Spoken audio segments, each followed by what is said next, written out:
datang di 76 Rider Podcast. Apa kabar? Ini adalah podcastnya penggemar ekstrim sport. Nyali aja nggak cukup. Masih inget dong ya? Di episode 14 kali ini kita bakalan kedatangan seorang guest star. Yang jelas kita bakal ngobrol-ngobrol santai tapi penuh adrenalin. Wah, gimana tuh?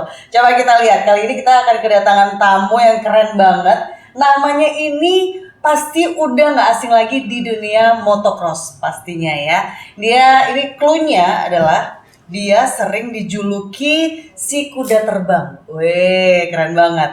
Dan ini udah jadi langganan banget, juara di event Trial Game Dirt. Dan udah pada tahu kira-kira siapakah dia? Tadi udah ada cluenya ya kan? Kita langsung aja ngobrol bareng sama Ivan Hari. Halo. Apa kabar Mas Ivan? Baik Mbak. Baik ya. Oke, Mas Ivan, kita bakalan ngobrol-ngobrol santai nih ya. Ini pasti banyak banget penggemar ekstrim sport yang penasaran sebenarnya. Mas Ivan ini awal mulanya terjun di dunia balap itu ceritanya seperti apa sih? Mulai kapan kira-kira tiba-tiba udah serius aja nih di dunia motocross? Boleh diceritain nggak Mas Ivan? Ya, sebenarnya saya itu mulai dari kelas 5 SD, Mbak. 5 SD? Oh, wow. Oke. Kelas 5 SD waktu itu belum ada SE65 waktu itu, jadi pakai motor Cina waktu itu. Dan itu waktu itu sebenarnya cuma iseng. Kan ada salah satu sirkuit, namanya itu sirkuit di Goro Asalam, itu di Kartosuro. Jadi dia itu nawarin 15 menit bayar 50.000 waktu itu. Nah, terus saya coba-coba pakai motor itu, terus lama-lama dari situ suka. Akhirnya setiap hari saya bisa main di situ terus. Nah, setelah tahu saya suka, papa saya beliin saya motor. Nah, awal mulanya dari situ saya balap. Oh, dari awalnya ketagihan dulu ya. Betul. Terus kalau kita flashback lagi nih tentang karirnya Mas Ivan, itu kan dari 5 SD baru nyoba, terus udah gitu akhirnya dibeliin sama orang tua gitu, sama papa ya. Nah, kalau pertama-pertama terjun dan juga di dunia karir nih ya, terutama siapa sih pelatih pertama yang ngelatih Mas Ivan di dunia balap, masih ingat gak sih? Pelatih pertama itu sebenarnya dari Solo. Waktu itu ada namanya Reza waktu itu. Ya dia cuman waktu itu Reza, terus ada Om Endot juga sempat melatih saya juga. Ya cuma kasih tahu tapi nggak intens gitu ya Mbak ya. Kalau intensnya itu sama Om Denny waktu itu, Om Denny Orlando. Om Denny Orlando itu baru yang paling intens gitu ya. Apa kesannya waktu pertama kali diajarin balapan itu, ada nggak kayak misalnya ini kayaknya emang bener-bener jalanku nih di sini nih gitu, atau gimana? Sebenarnya kalau daripada olahraga yang lain, mungkin di motocross ini lebih menantang ya. Jadi emang saya suka olahraga yang ekstrim menantang. Jadi mungkin dari situ saya mulai suka sih, Mbak. Oke, karena suka tantangan ya. Ini dari yang aku tahu nih Mas Ivan, ayahnya Mas Ivan ini kan ada di dunia sepak bola ya. Betul ya. Tapi ini menarik banget kok nggak terjun ke sepak bola. Biasanya kan buah jatuh tidak jauh dari pohonnya gitu kan. Tapi malah milihnya balap. Apa yang bikin lebih tertarik sama motocross daripada sepak bola? Jadi papa saya itu kan emang pemain bola Arseto. Habis itu sempat jadi manajer Persis Solo juga waktu itu. Nah, sebenarnya saya pertama itu sepak bola, Mbak. Saya sepak bola. Olahraga pertama itu sepak bola. Tapi papa saya itu tahu seluk-beluknya di sepak bola itu ya ada permainan lah. Jadi nggak mau kalau dimainin orang gitu. Ceritanya gitu. Jadi dipindah ke olahraga yang lain. Waktu itu setelah sepak bola itu saya badminton sebenarnya. Saya juga udah lama badminton sekitar 2 tahun. Oh, itu sejak kapan tuh? Itu berarti sekitar kelas berapa ya? Kelas 3 SD kalau nggak salah Mbak. 3 apa 4 SD lah waktu itu. Udah fokus di badminton. Kalau badminton kan latihan cuma gitu-gitu aja jadi jenuh kan. Habis itu saya nyobain motor itu kok ketagihan akhirnya, malah sampai sekarang. Oh, ini biasanya pencarian jati diri itu remaja gitu ya. Ini dari SD udah nyobain badminton, terus akhirnya udah tahu pengennya ada di motocross ya. Nah, kalau ngomongin tentang balapan, pasti banyak banget ya momen-momen yang unforgettable gitu kan buat Mas Ivan. Apalagi kalau udah sampai menang kejuaraan gitu. Masih ingat nggak sih kapan Mas Ivan pertama kali juara di kejuaraan motocross? Itu di kejuaraan apa tuh? Kalau momen yang nggak terlupakan tuh waktu saya balap di Asia, Mbak, di FIM Asia di Filipina. Waktu itu motor saya trouble, tapi tetap masih bisa podium kedua waktu itu. Trouble-nya kenapa tuh Mas? Yang waktu di film? Trouble-nya karena di mana di filternya itu ada nggak tahu dimasukin orang apa gimana, ada plastiknya gitu loh, Mbak. Jadi Oh iya? motornya itu agak agak berebet-berebet itu. Waduh, oh gitu. Akhirnya gimana menanganinya? Ya pokoknya ya digas gitu ya, Mbak. Jadi ya maksain sih emang. Oke, Untungnya nggak jebol motornya. oke. Nah, ini kan ada ceritanya waktu dulu itu Mas Ivan juga pernah disekolahin ya, dan juga latihan di Australia ya, berlatihnya di Australia juga ya. Pengalaman lagi nih yang gak terlupakan, boleh nggak diceritain pengalaman selama berlatih di sana, bedanya sama berlatih di sini, di Indo gitu. Kalau di Australia karena di sana itu motocross tuh kayak kalau di sini kayak sepak bolanya gitu ya Mbak ya. Jadi mungkin sana lebih lebih maju lah dari segi sirkuitnya, dari segi pembalapnya. Memang di sana lebih maju jauh sih. Kalau di sirkuitnya di sana itu kan sirkuit modelnya kayak natural gitu loh, Pak, alami. Kalau di sini kan masih dibuat-buat. Jadi lebih gimana ya? Di sana tuh lebih rusak lah sirkuitnya gitu. Kalau di sini kan rusak dikit dipaculin, dibenerin gitu kan. Kalau kalau di sana ya udah apa adanya gitu aja udah buat balap gitu. Jadi mungkin di sana lebih lebih susah. Oke, lebih menantang juga ya. Betul. Hmm. Ngomong-ngomong nih soal itu tadi ya, menurut Mas Ivan apa perbedaannya yang paling kerasa antara berlatih di Australia sama Indonesia selain kayak kalau di sana ya emang natural, nggak dibuat-buat. Selain itu apa mungkin temennya atau pesaingnya di sana atau vibes-nya yang beda atau apa? Kalau pesaingnya banyak banget sana ya Mbak ya. Jadi sekali start aja 30 peserta. Itu padahal masih penyisian habis itu final waktu itu. Waktu dulu sempat masuk ke final sih Mbak. Tapi finish di berapa ya? Di 22 kalau nggak salah waktu dulu itu. Kelas 85 cc waktu itu. Jadi benar-benar di sana banyak banget pesaingnya. Nggak cuman itu aja. Kalau di Indonesia kan paling ya bisa dihitung lah. Paling ya itu. Ketemu lagi orangnya sama lagi gitu ya. Kalau di sana emang benar-benar kalah latihan ya tetap kalah. I see, I see. Oke, kalau prestasi nih ngomongin prestasi yang sudah diraih sama Mas Ivan ya, momen mana yang paling berkesan dan yang menurut Mas Ivan tuh jadi puncak karir gitu di dunia motocross? 2012 sampai 2016 tuh puncaknya saya sih Mbak. Jadi saya sempat runner up, sempat jadi nggak maksudnya tiga besar terus gitu loh Mbak. Nggak jauh-jauh dari tiga besar itu. Jaya-jayanya ya tahun berapa? 2000? 2012 sampai 2016. Wow. Masih ingat gak siapa aja? Waktu itu di 2012 kan saya sempat juara nasional. 2013 saya runner up. Habis itu terakhir saya juga juara umum waktu itu total seri. Habis itu 2014 juara 3 kalau nggak salah. Itu kelas 250 cc, Mbak. Faktor apa emang yang Mas Ivan pernah gak sih ngerasa kayak wah gila ini lagi keberuntungan lagi ada di Mas Ivan nih, di pihaknya Mas Ivan nih, ada faktor apa emang waktu itu lagi semangatnya berlatih atau emang udah ngerasa ini skill aku lagi dapet banget nih di tahun-tahun itu? Jadi kalau di tahun itu kan mungkin motocross itu lebih berkembang ya Mbak ya daripada sekarang. Kalau sekarang itu yang berkembang kan gas track malahan. Jadi waktu 2012 sampai 2016 itu emang benar-benar motocross baru jaya sih waktu itu. Hmm. Jadi benar-benar fokus latihan. Kalau sekarang kan tahun-tahun sekarang kan misalnya jadwal tuh kurang pasti lah Mbak. Gitu.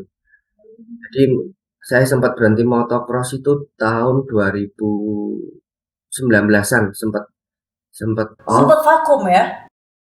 sempat vakum karena waktu itu kejurnas kan nggak ada itu Mbak. Jadi udahlah off dulu gitu. Tapi saya tetap masih aktif di trail game. Oke, oke, oke. Oke, ngomongin trial game dan tadi kita udah ngomongin soal banyak kompetitor. Kalau di Australia nggak cuman itu lagi gitu kan orangnya. Aku penasaran sih, menurut Mas Ivan nih siapa lawan terberat di motocross sekarang ini, terutama di ajang trial game, Dor? Kalau di trail game mungkin ada Lantian Juan, ada Excel, ada Ananda Riki. Itu kan memang pembalap-pembalap muda. Jadi mungkin dia lebih lebih fokus, terus lebih ya semangatnya tinggi lah Mas Yan, Mbak. Hmm. Ada nggak yang kayak yang belum bisa kekejar atau mungkin yang berbahaya dari mereka nih apa nih yang selalu bikin was-was kalau lagi ada di satu kompetisi gitu? Mungkin kalau saya sih nggak bukan was-was ya, cuman lebih persiapan waktu latihan aja sih Mbak sebenarnya. Latihan dari sebenarnya saya yang paling susah kan di campuran open karena saya sendiri kan motornya belum tentu gitu loh Mbak, karena belum dapat settingan yang pas gitu. Kalau di FFA Open kan memang udah setiap hari latihannya dipakai SE ini, jadi lebih kenal karakter motornya sih. Hmm, jadi emang harus kenal banget sama karakter motornya ya, motor sendiri ya. Oke, menurut Mas Ivan yang udah pernah dialami sendiri ya, race atau sirkuit yang menurut kamu Mas Ivan yang paling menantang itu yang mana? Pertandingan yang benar-benar bikin adrenalinmu tuh terpacu gitu. Motocross waktu itu di Palu sih Mbak, sempet sempet tentang banget karena jempingannya juga besar-besar. Jadi kalau kalau salah dikit misalnya nggak sampai lompatnya itu pasti fatal. Jadi waktu dulu itu di Palu itu sempet balap tapi banyak yang patah waktu itu Mbak. Jadi pada jatuh semua, jatuh patah gitu, Patah maksudnya patah patah tulang. serius? Iyalah, patah karena apa? Medannya kayak gimana kalau bisa digambarin tuh Mas?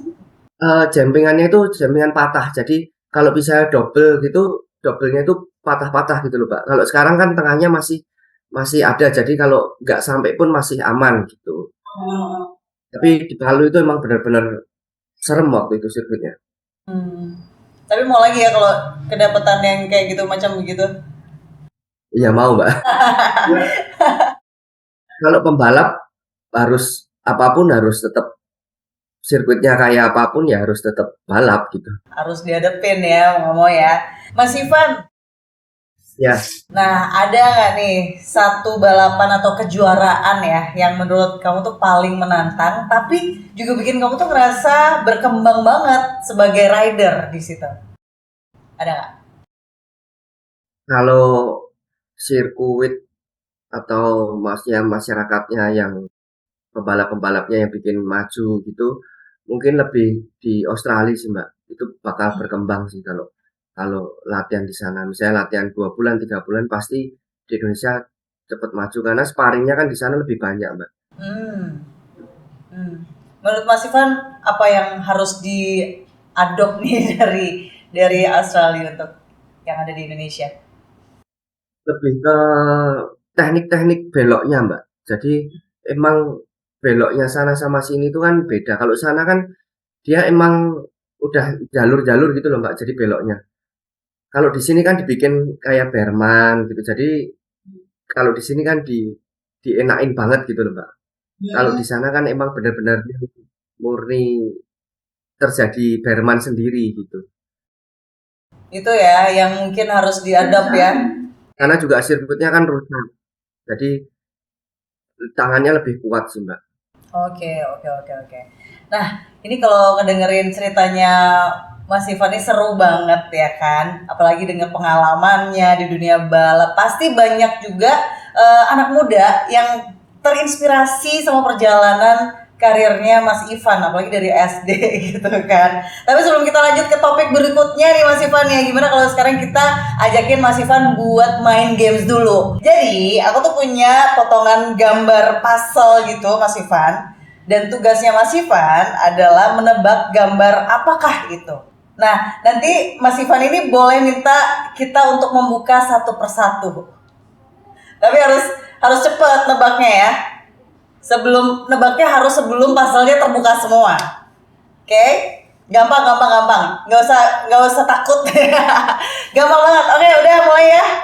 Jadi buat yang lagi nonton podcast episode ini yang tahu sosok utuh di balik potongan puzzle-puzzle ini boleh langsung ditulis di komen ya. Oke, kita mulai di gambar pertama, puzzle pertama.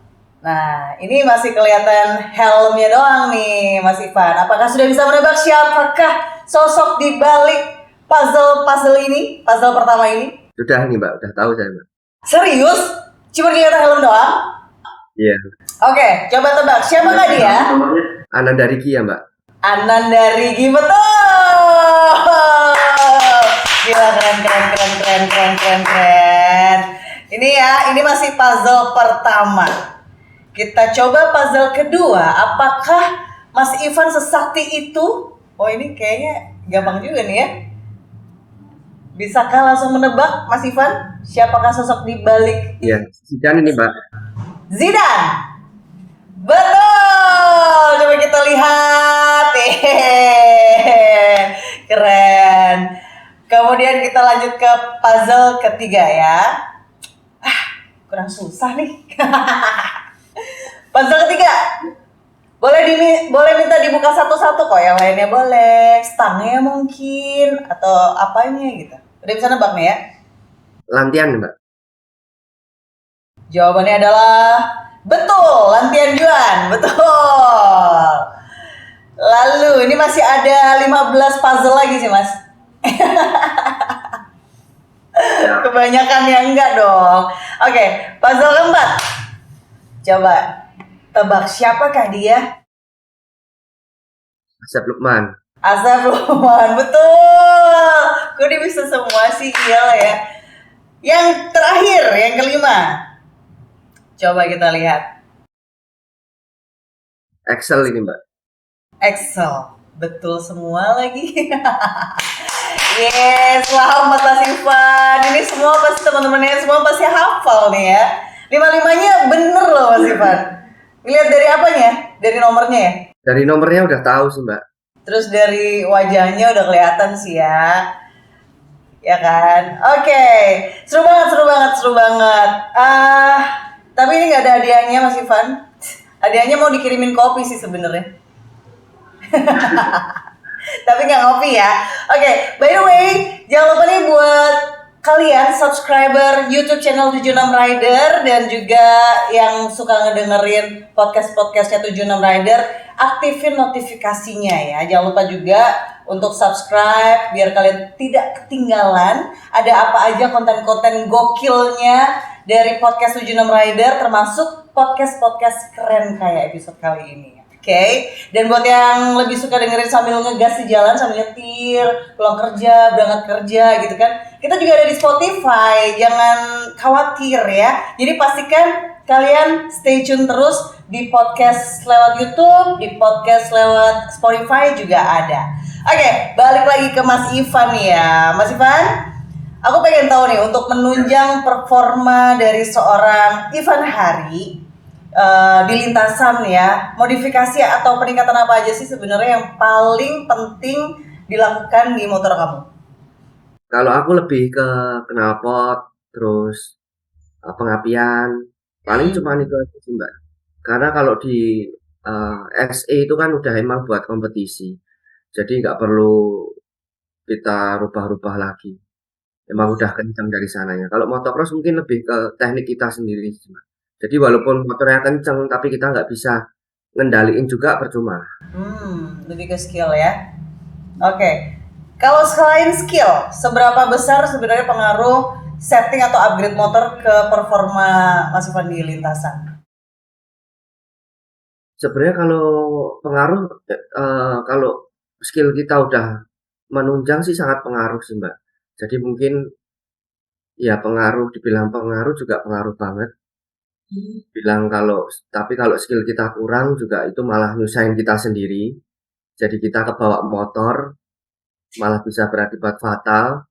Tapi kalau emang skill kita udah cukup dan motor itu kelihatannya kurang, kita harus upgrade. Jadi emang benar-benar dari diri kita sendiri sih. Oh, kurang apa enggak motor ini? Kalau misalnya kurang harus kita upgrade. Tapi kalau emang dirasa belum bisa mengendalikan, mending nggak usah upgrade. Ya, ya, ya, ya. Jadi harus balance ya antara skill sama settingan atau upgradean motor ya. Ya. Oke, Mas Ivan, sebagai rider nih yang sering banget ngerasain kerasnya lintasan gitu kan, seberapa penting sih perlengkapan safety buat Mas Ivan di setiap balapan? Wah, penting banget, Mbak. Kalau masalah safety itu emang dari pengaman tuh emang semua harus dipakai seperti body protector, terus kenibris tuh paling penting sih kenibris.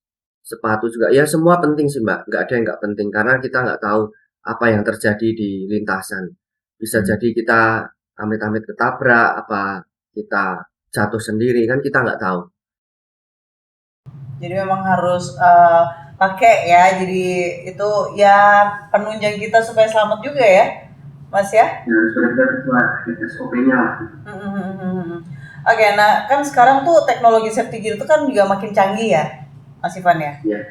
Kalau dibandingin sama awal-awalan Mas Ivan mulai main motocross nih, ada nggak perbedaan yang Mas Ivan tuh ngerasain sendiri dari gear terbaru, entah itu dari segi kenyamanan atau juga keamanan kalau dibandingin sama yang dulu awal-awal? Sebenarnya kalau dari dulu sama sekarang sih ya beda, mungkin beda kualitas bahannya aja ya Mbak ya. Tapi kalau dari kegunaannya kan sama semua. Jadi mungkin kalau dari teknologi sekarang mungkin udah ada karbon, lebih kuat sih Mbak bahan-bahannya. Jadi saya itu dari awal balap terus ganti ke nibris itu sekitar udah 7 tahunan saya baru ganti Mbak, baru rusak itu. Jadi benar-benar kuat sih. Kalau lagi milih gear, biasanya kayak misalnya helm atau pelindung tuh biasanya pertimbangannya apa aja sih Mas Ivan biar tetap aman tapi juga nyaman gitu kalau waktu balapan? Jadi kalau di helm itu kan ada ada DOT. Jadi kalau di Indonesia itu kayak ada apa? SNI-nya gitu loh Mbak. Helm luar kan ada standarnya DOT itu. Jadi harus milih yang ada DOT-nya kalau helm. Jadi emang benar-benar udah diuji coba sama sama orang luar sana lebih kuat banget sih kalau buat helm di motocross. Jadi nggak main-main lah. Pastikan di hotel lah ya. Ya. Kayak kenibris juga harus ada standarnya udah karbon, terus pelindungnya juga benar-benar perekatnya itu juga benar-benar kuat. Jadi nggak gampang gampang lepas-lepas gitu Mbak. Jadi benar-benar presisi di lutut. Oke, Mas Ivan pernah nggak sih ada momen di mana perlengkapan safety-nya Mas Ivan tuh benar-benar nyelamatin kamu? Dan kepikiran, ih ini kalau misalnya nggak pakai, ini bakal parah sih cederanya gitu. Pernah nggak? Pernah sih Mbak, waktu itu saya balap di Bali waktu itu. Jadi kan emang waktu itu kan supercross. Jadi kalau supercross bedanya supercross sama motocross itu kan emang kalau supercross itu jempingannya banyak, handicapnya banyak. Kalau motocross kan lebih panjang-panjang lah, banyak lurusnya, banyak eh, dikit lah handicapnya. Jadi waktu itu saya jumping. Nah, ada pembalap itu dia melompat dari berem. Jadi nggak bisa belok gitu loh Mbak. Jadi dia jumping. Waktu itu pas ban belakangnya itu kena kepala saya waktu itu. Hah? Terus? Langsung nggak sadar, langsung pingsan, gagal otak waktu itu Mbak. Terus habis itu sekitar berapa 2 hari itu udah saya kelihatannya nggak bisa bangun gitu loh Mbak. Wow. Ih, bukan wow sih. Ih, lebih ya. Terus itu kalau misalnya itu untuk pakai apa safety-nya bener-bener dipakai ya, pakai helm ya. Iya benar-benar dipakai. Kalau nggak pakai helm, waduh udah selesai itu Mbak. Ya Allah, ya Allah. Nah, itu tuh berarti akhirnya pentingnya ya untuk memakai perlengkapan safety gitu ya. Buat rider-rider pemula yang baru terjun di dunia motocross, eh, pastikan jangan sampai jangan sampai gegabah atau mungkin kayak ngerasa nggak penting gitu ya. Ternyata itu kan penting banget karena kita nggak akan tahu apa yang terjadi di lapangan ya. Benar-benar jangan nyepelein lah kalau masalah safety. Betul. Oke, apa sih coba Mas Ivan kasih pesan gitu buat rider-rider pemula yang mungkin baru terjun di dunia motocross, pesan apa yang pengen Mas Ivan sampaikan tentang pentingnya safety gear? Kalau buat pemula mungkin memang harus benar-benar diperhatiin masalah safety gear ya, helm, terus pelindung leher, eh, terus keni brace juga, body protector. Emang harus semua sih, itu kan udah SOP-nya sebagai pembalap motocross. Jadi jangan pernah nyepelein dan walaupun cuman nyeting motor atau cuma nyobain motor tetap harus full pengaman, full safety. Jadi biar aman lah. Karena di motocross itu benar-benar nggak tahu sih. Eh, namanya juga apes kan kita juga nggak tahu. Jadi bisa jadi waktu kita nggak lompat, yang belakang lompat. Kejadiannya kan banyaknya kayak gitu. Kita misalnya jumpingan nih, yang depan nggak lompat, kita lompat, habis itu kena pembalap depannya kan itu bahaya banget, Mbak. Jadi benar-benar harus sesuai SOP-nya. Kalau mau jadi pembalap yang serius sih. Kalau nggak serius pun juga harus tetap safety pokoknya. Dan juga yang bijak ya, pembalap yang bijak juga ya. Jadi bener nih ya Mas Ivan ya, nyali aja tuh nggak cukup ya, nyali aja nggak cukup, safety gear jangan lupa gitu ya. Mas Ivan kalau ngomongin soal gear, menurut kamu nih lebih penting mana, gaya atau performa? Apakah Mas Ivan pernah ngasih kompromi di salah satu aspek gitu untuk mendukung yang lain juga? Kalau saya lebih mendingan nggak usah gaya dulu, yang penting teknik dulu. Teknik teknik itu nomor satu. Jadi kalau misal teknik udah bagus, fisik juga bagus, otomatis kalau fisik bagus, teknik bagus, jarang jatuh sih Mbak. Tapi kalau udah gaya dulu, teknik sama fisik nggak diperhatiin, udah pasti sekali jatuh pasti langsung selesai karirnya. Ah, jadi nggak usah gaya dulu lah ya, fokus dulu nih. Karena kebanyakan anak muda sekarang kan yang penting gaya dulu. Ya. Masalah apa juara fisik itu kan terakhir. Ah. Jadi mendingan ya tekniknya dimatengin, fisiknya juga dikuatin, nanti juga bakal juara sendiri sih. Oke, kalau menurut kamu gaya atau tampilan gear, ini masih ngomongin tentang pilihan gear ya, yang juga ya ada nyerempet-nyerempet ke style gaya gitu ya. Tampilan gear itu pengaruh nggak sih untuk bersaing dengan rider lain di lintasan? Kayak misalnya nih, kalau pakai gear yang top of mind atau yang dikenal keren atau berkualitas, itu bisa mempengaruhi apa ya, prestis kali ya, atau performa di lintasan gitu, jadi kayak makin pede gitu. Menurut kamu gimana? Mungkin lebih pede aja ya Mbak ya kalau kita pakai apa tuh jersey, terus jersey-nya juga lebih mencolok, apa lebih lebih eye catching, jadi mungkin lebih pede aja sih, nggak ada maksudnya nggak ada tambahan terus lebih kuat atau gimana ya enggak. Mau kuat atau mau main bagus tuh ya nanti kita waktu latihan itu harus benar-benar fokus. Tapi ngaruh nggak? Ngaruhnya di PD doang ya?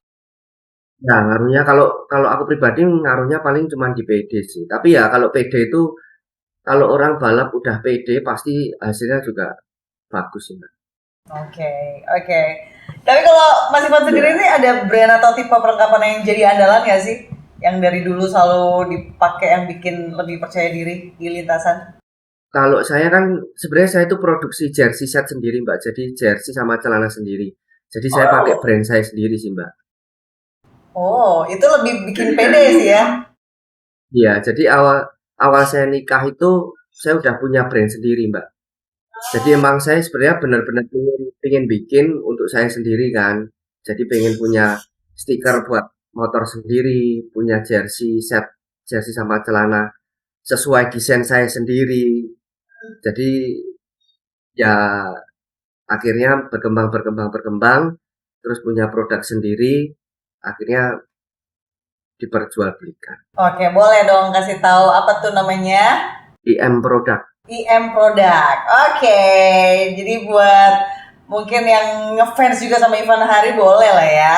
Pengen terinspirasi, ya udah beli brandnya dulu. Siapa tahu ketularan ya kan. Oke, sebelum ngobrol lebih lanjut lagi, kita lihat dulu nih ya, ada cuplikan aksi gokilnya Ivan Hari di lintasan motocross.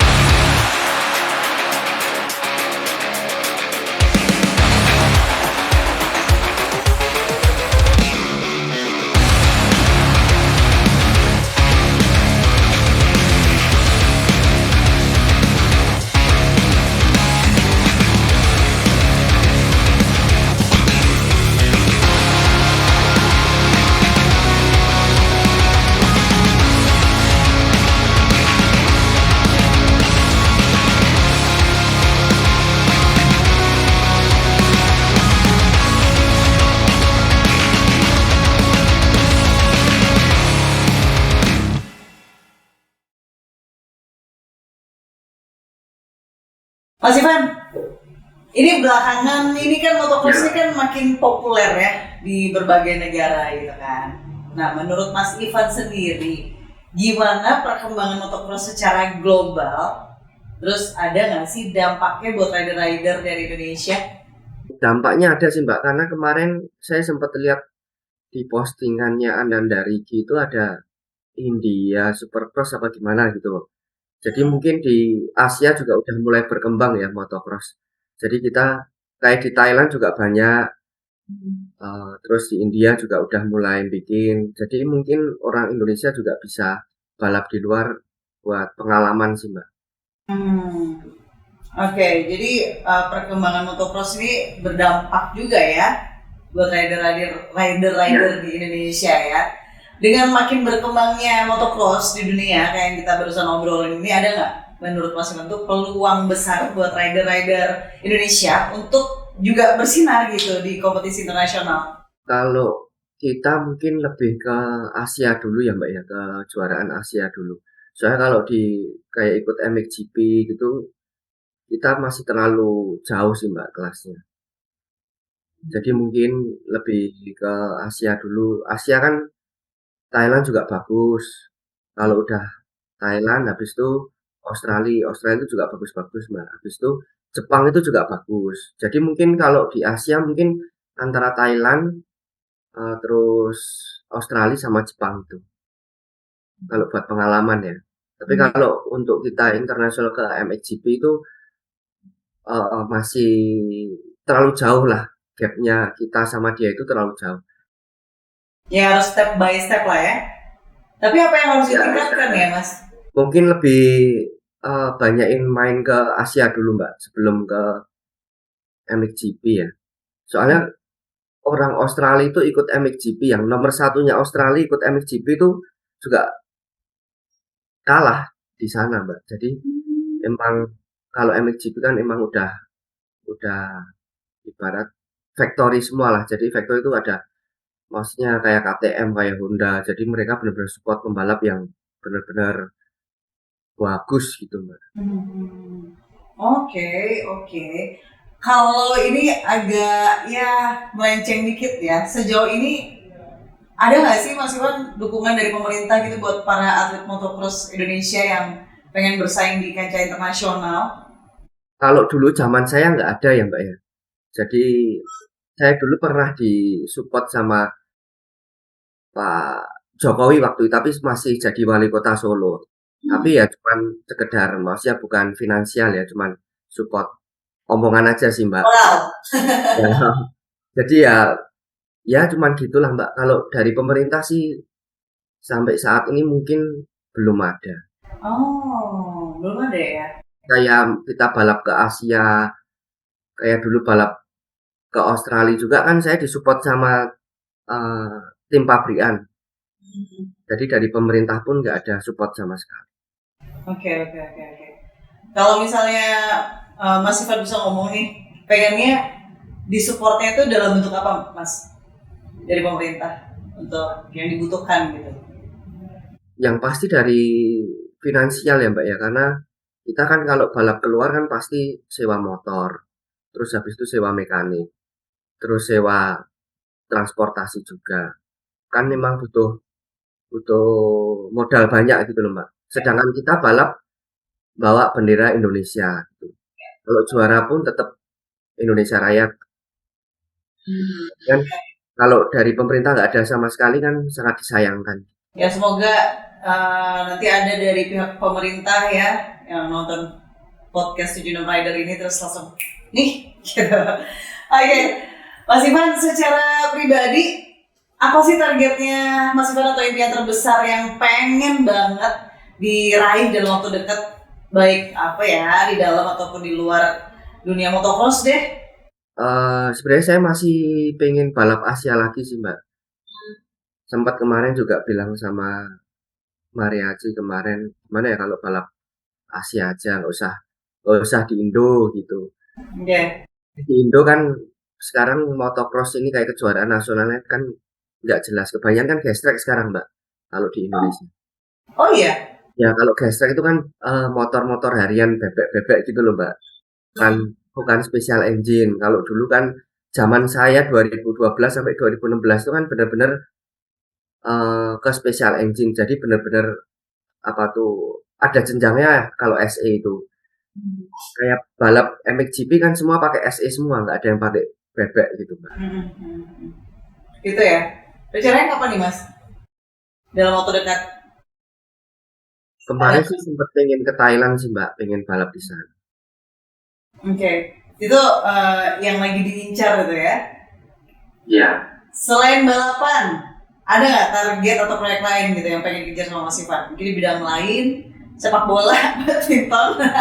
Itu mungkin impian dari kecil ini. Kok bisa mungkin sekarang gitu ya? Kalau saya kan emang suka suka badminton. Saya juga di Solo ini kan sering ikut turnamen badminton, Mbak. Oh iya. Ya, jadi setiap ada turnamen badminton pasti saya ikut se Solo Raya ini gitu. Jadi emang saya masih aktif sih badminton. Jadi setiap malam tuh hampir setiap hari itu saya badminton terus juga, Mbak.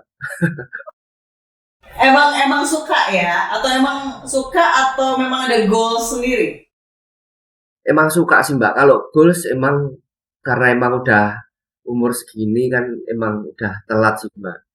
Emang dulu fokusnya di motocross jadi emang ya fokusnya di motocross udah sampai ke nasional. Nah ini pengen coba kejuaraan di Asia ini muter seluruh seri dulu waktu sebelum waktu tak tahun 2018 tuh saya muter Asia juga tapi supermoto waktu itu Mbak. Jadi ikut di waktu itu ada 5 putaran. Yang pertama itu di Thailand, Indonesia, Filipina, Malaysia. Terus yang satu ini di Guam kelihatannya. Itu saya muter supermoto waktu itu Mbak. Keren. Oke, Mas Ivan, apa nih yang pengen disampaikan buat rider muda yang baru mulai terjun di dunia motocross? Ada nggak sih tips atau mungkin advice gitu yang penting dari pengalaman kamu supaya mereka ini bisa berkembang dan juga sukses? Kalau jadi atlet motocross yang penting jangan mudah menyerah.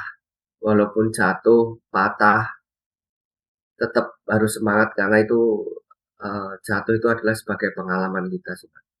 Jadi benar-benar biasanya kalau pembalap pasti patah itu pasti.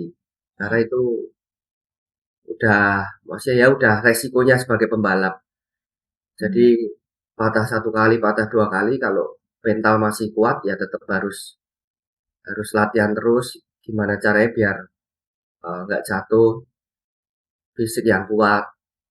Yang utama sih harus berani latihan fisik sih Mbak. Karena itu utama kalau di motocross. Fisik dan mental ya. Ya fisik dan mental. Wow. Oke, gila seru banget nih ya obrolan kita bersama Ivan Hari. Banyak banget insight-insight yang udah dibagikan, yang udah dibocorin sama Mas Ivan ya dari pengalamannya asli loh, bukan katanya lagi. Nah, Rider setelah tadi seru-seruan ngobrol bareng sama Ivan Hari, sekarang waktunya kita pamit undur diri dulu ya Mas Ivan ya. Terima kasih banyak loh udah mau ngobrol bareng, udah mau bagi-bagi ilmu, kasih-kasih tips-tips, insight-insightnya, keren banget. Sukses. Semoga kita bisa ketemu lagi di episode-episode selanjutnya ya, Mas Ivan. Iya Mbak, terima kasih.